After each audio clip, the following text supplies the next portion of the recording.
What is up, ladies and gents? It's your boy Jermaine Event, main on MMA, and today we're talking about Bo Nickal, right? We're going to watch this video from GeeKay, and I'm going to react throughout and at the end and give some opinions on Bo Nickal.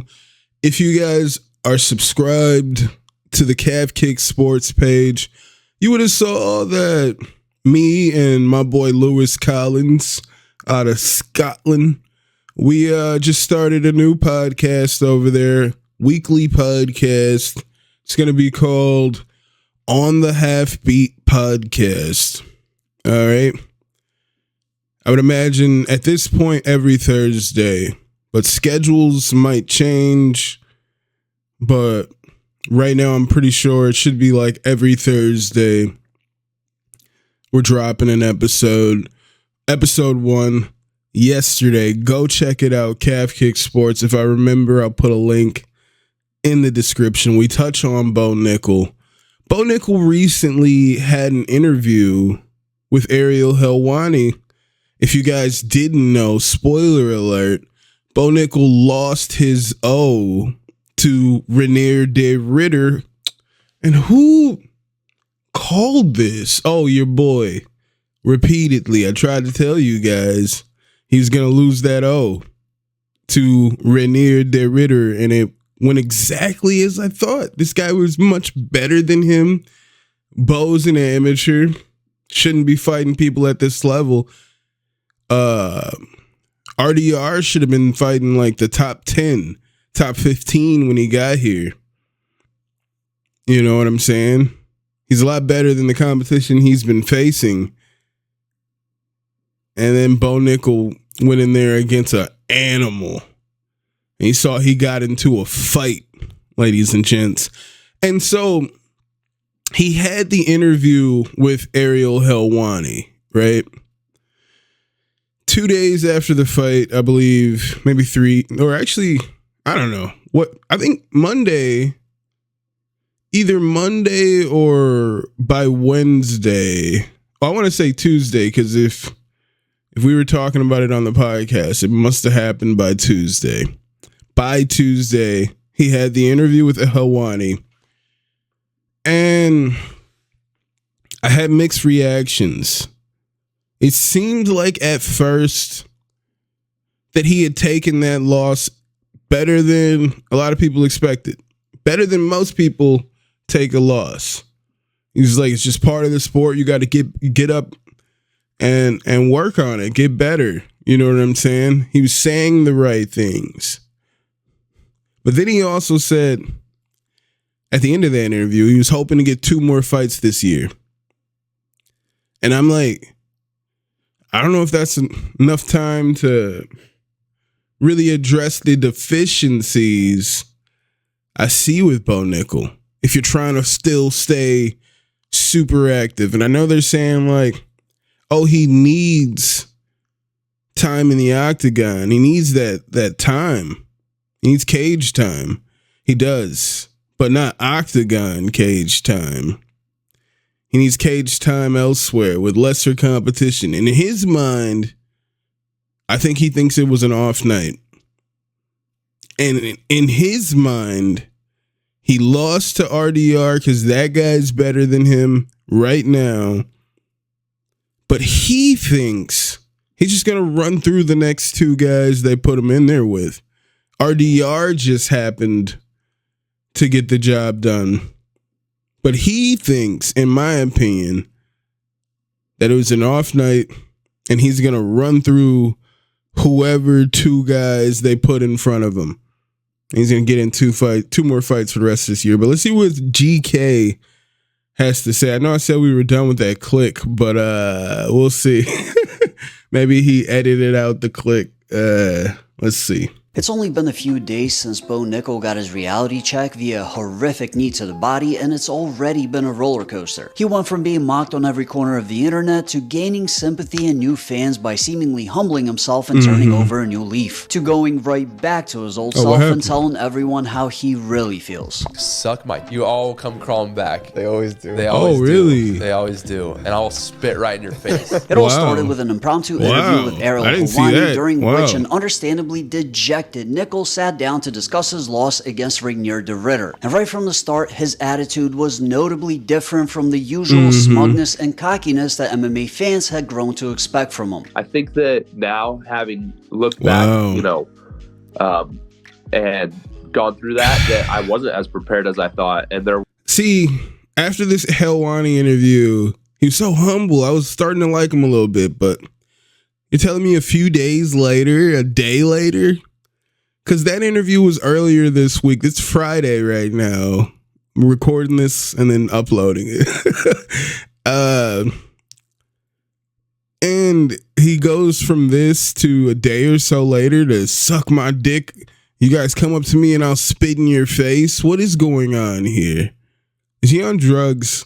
there was a lot of things that I could have done better prior to, and a lot of things that I could have focused on and done differently. And that's great. You know, that's something that I can look at and I can take from that experience and change moving forward. It doesn't take a genius to see why this interview received an overwhelmingly positive response. Bo was taking responsibility, and fans felt like he was preparing for a fresh start where he approached the sport of MMA in a much more humble way. However, there were several moments where I personally felt like he was cutting himself a little bit too much slack. I think that more than like being overconfident, it's just being naive. Like being in certain situations and not realizing that I'm in danger, it just comes with experience. And so again, that's an experience. No, I felt like that was a perfect assessment. I didn't feel like he was being too hard on himself. That's what I liked about the interview. I was like, damn, he's finally seeing it. Because my critique and him saying he asked to fight RDR, he called the UFC brass and asked to fight RDR. When he said that, I was like, he has no idea how to assess how good he is in MMA. He can't see how good anyone else is in MMA. He can't accurately assess MMA. All right. Remember when he said remember when he was training Jorge Masvidal to fight Colby Covington? He was saying how basic Colby's wrestling was and that he's gonna have Jorge completely ready to shut this dude down and knock him out. And what happened in that fight? He has no idea. He can't assess MMA. All right? He can't. And I thought this was a great assessment of himself. He's unaware of when he's in danger, and that comes with experience. He's a goddamn amateur. I had an experience this past weekend that I'm going to be really, really grateful for in the long run. And he fought, he fought his fight, and I fought his fight too. One of the main issues that fans had with Bo prior to the fight was that he had a tendency to... That was my favorite quote. My favorite quote of the whole interview. He fought his fight, and I fought his fight too. All right? That was a beautiful assessment. But to go back on it is crazy. Video statements like that he would smash the top fighters of his division in that very moment, while at the same time shielding himself from criticism for his subpar performances by claiming that he was still a beginner in the sport who was still learning, so he deserved a lot of leeway. Hey, but seeing as he was an extremely accomplished wrestler who told anyone that would listen that his grappling skills transitioned perfectly to the sport of MMA, who had also been fighting professionally since 2022, it seems to me like he was treating himself a little too nicely. When some of the fighters he's called out have been fighting for a comparable amount of time and have never thought once about using that as an excuse. Particularly Khamzat Chimaev, who got into the sport 4 years before Bo did, but had 3 combined years of inactivity between 2020 and now, without the prior wealth of wrestling experience, as Bo has made a habit out of pointing out. We're going to fight at some point, and people will realize that there's levels. If he were to lose, I can't picture Hamzat saying that he was too naive or too inexperienced to realize what was happening in certain situations without being absolutely ridiculed for it by everyone, including fellow fighters. That would be insane. When you paint yourself as a legitimate contender, you can't just take it back after you lose and pretend like you were a poor little fish thrown into a shark tank against your will. Especially considering the fact that as experienced as he is, the Ritter has never been known as a striker, so to lose to him in that specific way shows an inherent deficiency in ability and not experience. Not to mention the fact that at 29 years of age, it's way past the time to ditch the training wheels for somebody that claims to want to be champion. And I think people glossed over this part of the interview because it was overshadowed by what Bo went on to say about the backlash that he received. Do you allow yourself to read any of this stuff online? I don't, you know. I've had a lot of people text me like how I didn't care about this part. They see some of this stuff and they're like, I'm gonna tell these people off, this and that. I'm like, just let them be. It's fine. It's part of the job, and it's my life. And so I think that the hate and the negativity, I'm totally okay with it, totally comfortable with it, and I just honestly like pray for those people and hope that they aren't just like they're the only reason that they can send that in my direction is because they're full of that, and I would pray that they find a better path. It's hard not to feel sympathetic for Bo here because despite getting himself in this situation, most people have experienced getting their feelings hurt. And it would take a real psychopath not to feel bad for someone who's visibly upset but choosing to take the high road. Got rid of the clicks, ladies and gents. I have to point out the lack of accountability here. Brushing off the hate as people who were already awful and unhappy with their lives lashing out in an easy target dismisses everything he did to make himself a target in the first place. Nobody forced him to act arrogant and claim that he would steamroll the whole division before even making his debut in the UFC. Nobody forced him to be dismissive and hypercritical of other fighters' performances while he himself has looked nothing but mid. Nobody forced him to call the fans stupid. There's no other sport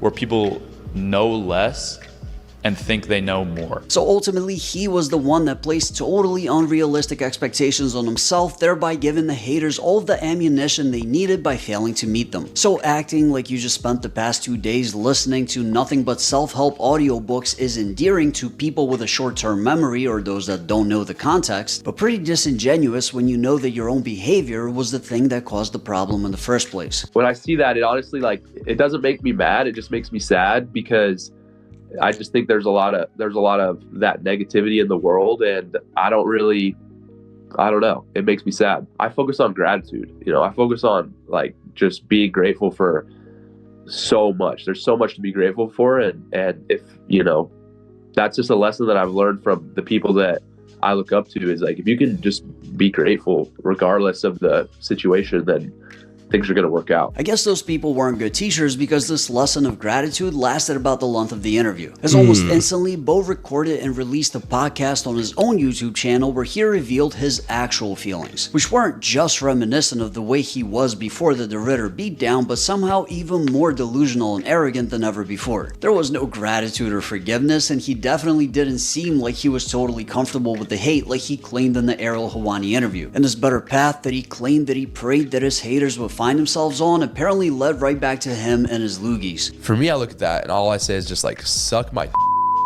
at the end of the day, say what you want, but when I get back on top and when I'm the freaking champion of the world, they're all crawling back. You all come crawling back. They always do. They always do. They always do. And I'll spit right in your face. As soon as you crawl back and Bo, come give me an interview, blah, blah, blah. Where were you? Where were you? Where were you? And guess what? I'm going to say, okay, come over here. Loogie right between the eyes. And that's how I'll treat you guys. And every single one of you that says a bad thing, I have the memory of an elephant. Wouldn't it? Dude. And Ronan keeps receipts. And Ronan keeps receipts. I screenshotted every single post that you guys made. about my friend here.